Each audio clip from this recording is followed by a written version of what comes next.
சுத்தம் செய்த 500 கிராம் கைமா உருண்டை, எண்ணெய் 100 கிராம், இஞ்சி பூண்டு பேஸ்ட் 100 கிராம் நல்லா வதக்கணும்.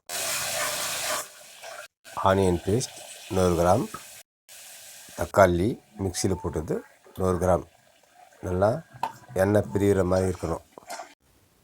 காஷ்மீர் மிளகாத்தூள் 2 டீஸ்பூன், கரம் மசாலா, மட்டன் மசாலா, தனியாத்தூள் 1 ஸ்பூன் நல்லா வதக்கணும். எண்ணெய் பிரிகிற மாதிரி